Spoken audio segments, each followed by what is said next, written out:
Hello and welcome to Ula Tea Leaf Readings. My name is Lenore and tonight I'm going to be reading your tea leaves. This is a horoscope for Pisces. If Pisces is your solar, lunar, ascendant / rising sign, then this is a message for you. All right, let's get started. And so, Pisces, our card tonight is the Two of Wands. Okay, and we'll go ahead and take a look and see what do these tea leaves have to say tonight. And so if you have not subscribed yet, please think about doing that. You can hit that little bell. It'll let you know when the next readings are coming out. It is free to subscribe. All right. So immediately, I'm seeing two very distinct things here. First, we have a face, okay? You can see the nose. You can see the mouth, the beard, the head, the eye. It looks like kind of one eye, right? Like a cyclops. And so I look at this and I'm feeling like this is kind of, it reminds me of a satyr. Absolutely. Now the cyclops eye, I don't know about, but immediately I just think, yeah, this is somebody who is very much awakened, very much a psychic person, an intuitive person, somebody who is probably like clairvoyant, can maybe do like mediumship or channeling or something like this, right? And so I also feel like because we have that kind of satyr-y feeling, which if you don't know what a satyr is, it is the companions of the god Pan. Now the god Pan is that guy that looks like he's half goat, half human. He has the flute and he kind of hangs out in the woods, and he's, you know, partying and dancing and you know, doing other things. And so this very kind of primal energy, very well, it's primal. I don't know. It's like you know, going off of those base urges. You want something and you get it, right? You'll do whatever to get there. You know, you don't maybe, I'm not saying you, but this is the energy. Maybe not always considering the long term. It's more about the now and how it feels and you know, maybe even kind of a tendency towards, you know, like, enjoyment or merriment or pleasure. That's the thing. Yes, pleasure. And so very much a time where I feel like there is kind of this almost maybe spiritual ecstasy or the desire for.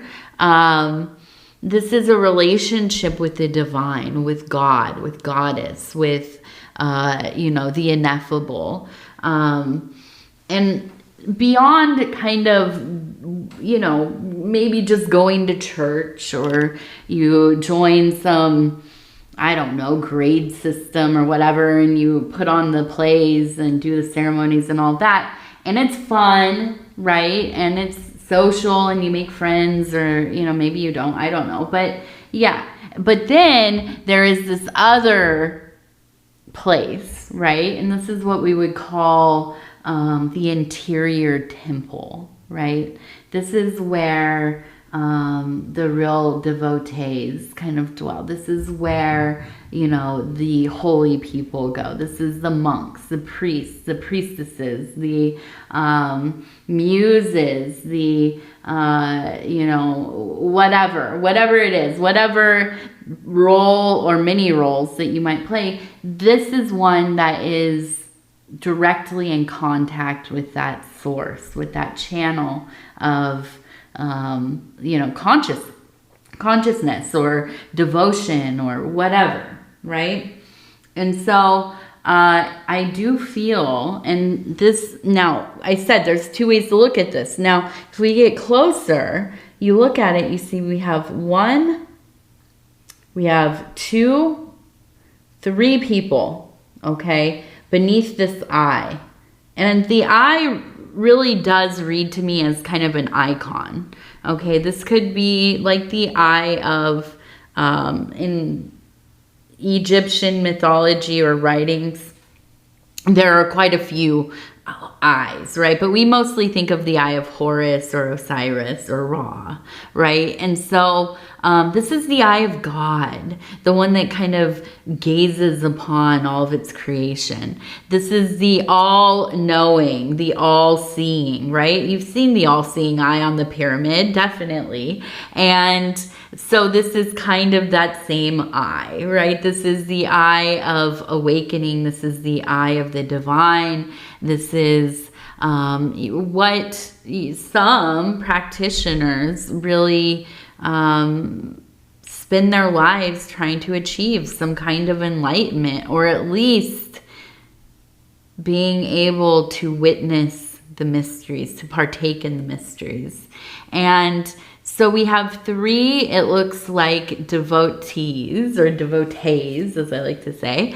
And I do feel like you are in this era of really being very involved in your spiritual life. Not just the interior, right? And I shouldn't say just the interior. That's a big part of being a spiritual person. Having these kind of very interesting and developed interior places and relationships. Now, there is also, right, an aspect of this in our waking life, in the mundane, in the physical world. This is why we have rituals. This is why we have sacred places. This is why there are churches and mosques and temples and, holy sites and fellowship and, being parts of different congregations and initiate groupings of initiates or whatever it is, right?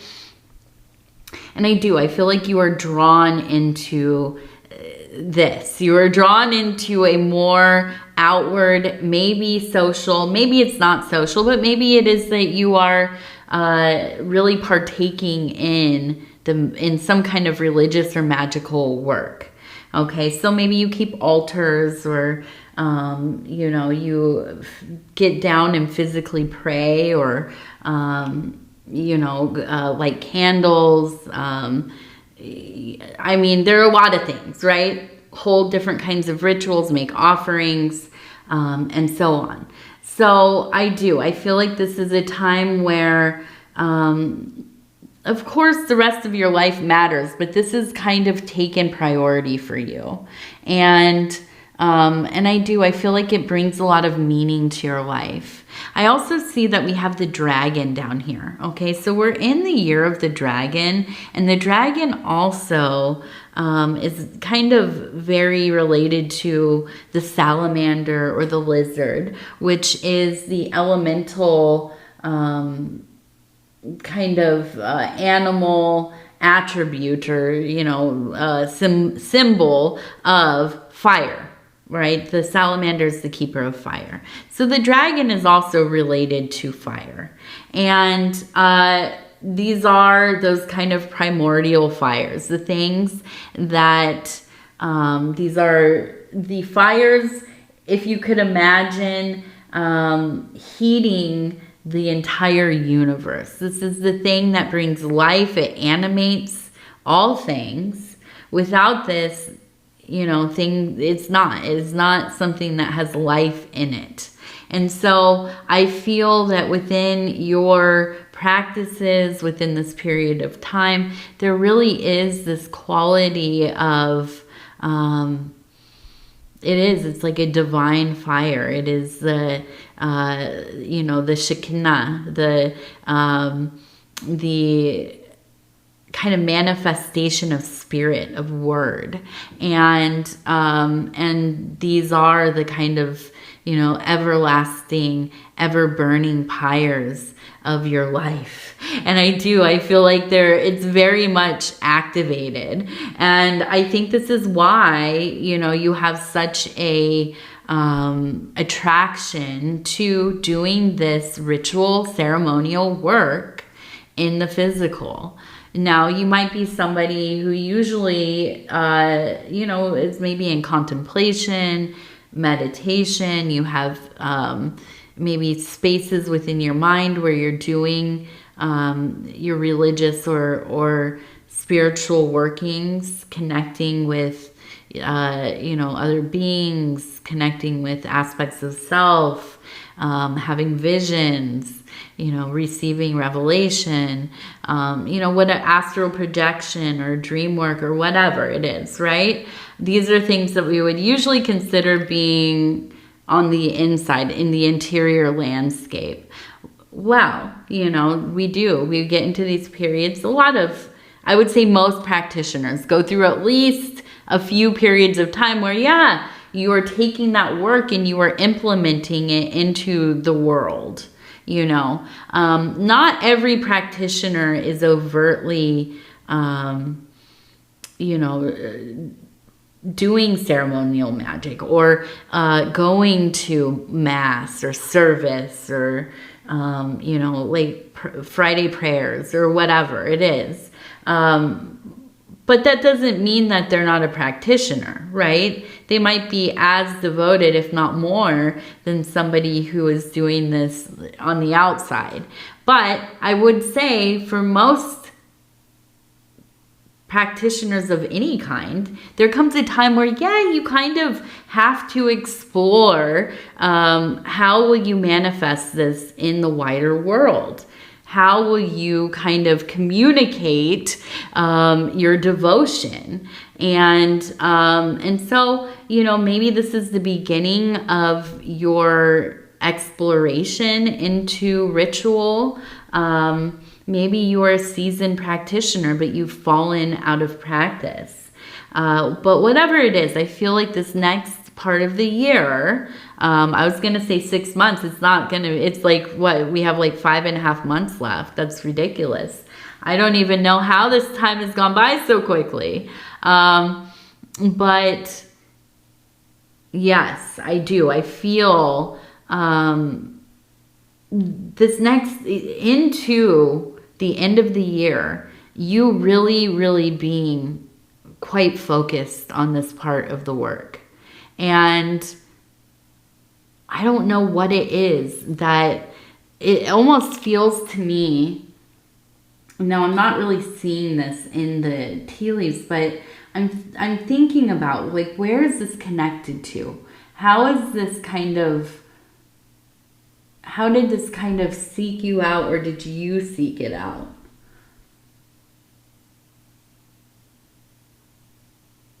Now, I'm wondering if it's maybe a name, maybe it's grandma, right? Nona, okay? And we have a Y. So as I say that, it's like almost like yes, Nona.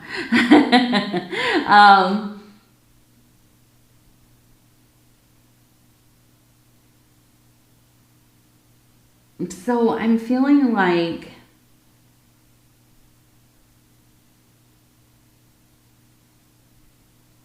this is almost somebody in your life who, maybe it was grandma, great grandma, who is maybe quite devout. And I can see them praying. And I think they spent a lot of their life focused on their faith. And so I think that this is something that is familiar to you. And maybe as you were younger, you didn't really have the same, there wasn't that desire necessarily. But so you've lived your life and I imagine have raised a child or two. I see a person with a child up here. And I feel like now in these like quieter years of your life, or at least it feels like that. It feels quieter. Not that it's less exciting, but it just seems like there's not as much kind of hustle and bustle, right?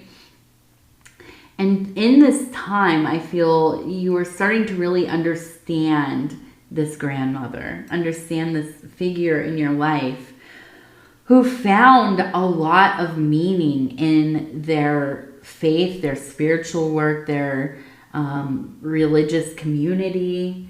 And so I feel that, like, as you kind of really get deeper and deeper into this, there is a sense of remembering. This feels familiar because you've witnessed it. And I feel like there's a great gratitude there. Absolutely. And so we also have the number 37. So 37, and then the number 9 right at the middle, which is interesting that comes up, because that for me is a very personal confirmation today that I really did need. So I like to see that. We have a 9 in the middle. Yes.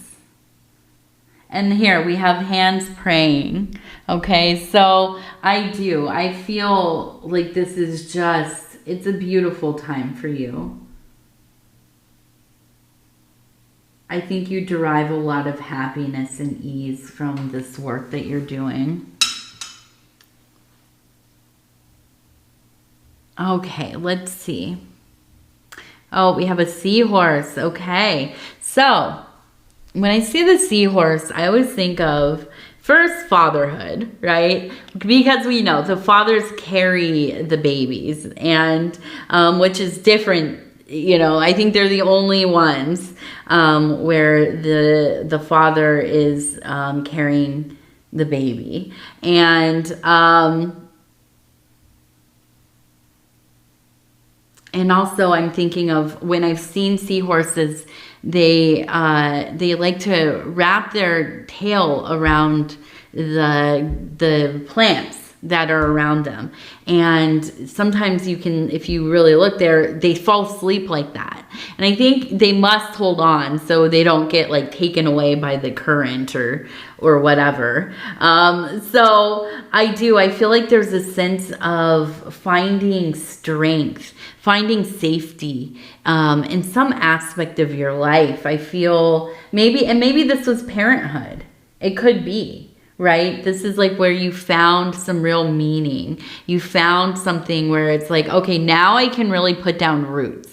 I can really, really like dig into this life and build this kind of kingdom that I have, dreamt for myself. And now I really have a reason. And yeah, that might be really kind of surrounded by your family. And so I do feel like there is just quite this sense of, it's a pride, a sense of togetherness, of just really kind of looking over the years that have come and gone, and thinking about, how special it's all been. Now we also have a candle that's burning. So I do feel like this could be prompted by possibly the passing of somebody, or in remembrance of somebody. Maybe an anniversary of their transition has, come. But I do feel like there is a sense of really kind of remembering your people who have gone, who've, preceded you. And now we also have the number 76.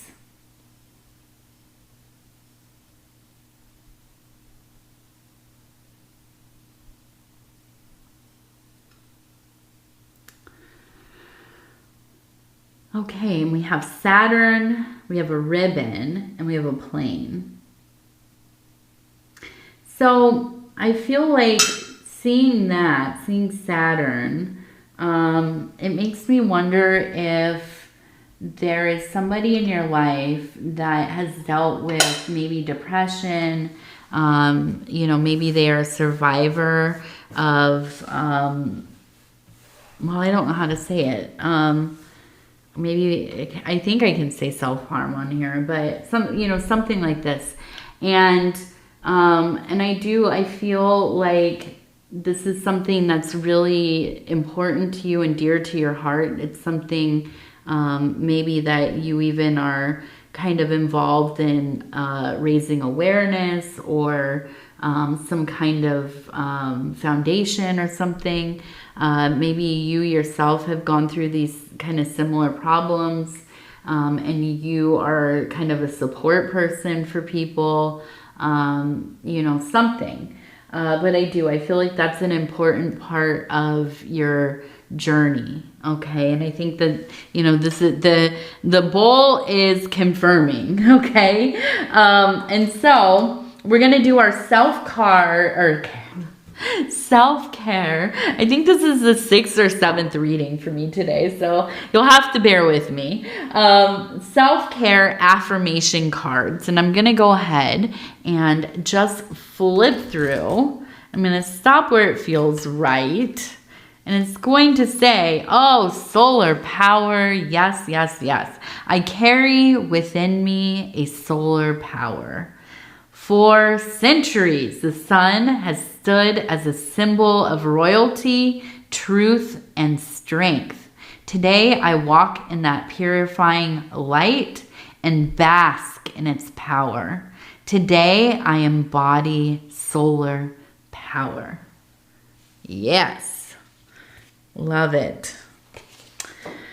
Okay, Pisces, I'm going to go ahead and tell you I love you because I do. And I thank you so much for spending this time with me. It is always such an honor to be able to bring these messages to you. And if you would be so kind as to like the video, it really does help the channel. And if you have not subscribed yet, please think about doing that. You can hit that little bell. It'll let you know when the next readings are coming out. It is free to subscribe. And if you'd like to leave a comment, I would love to hear from you. I read every single comment. And especially if you are new, if you've never been to the channel, this is your first time watching, definitely shout it out in the comments. Let me know you've been here. And so I think that's it. I think this is my last reading of the day. I'm pretty excited. My husband and I were outside putting in poles for our bat house. So we can hopefully get some bats to move in. We're out in the sticks here, and we have so many bugs. So many bugs. So many bugs. Can I say it again? So many bugs. Usually don't bother me, but it's the mosquitoes. And so I'm not into the idea of spraying anything. We live near a lot of water, so I don't want it to run off into the water, of course. And I also don't want to affect all of the other flying insects. So, yeah, bats might eat them as well. I know, but I don't know. It feels better to help promote, a safe space for bats to live, and also maybe they will help us. They'll be good neighbors, and they'll clear out some of these mosquitoes because, it is ridiculous. But it was a long day out there. It was very hot, very humid, very buggy, and I'm just worn out. Absolutely worn out. So I wanted to complain to somebody, right? And Pisces, I know you're always so lovely. So thank you for letting me kind of complain a little bit. So anyways, I love you so much. Take care of yourself. We're going to talk in a few days from now. And so that's it. Pisces, good night.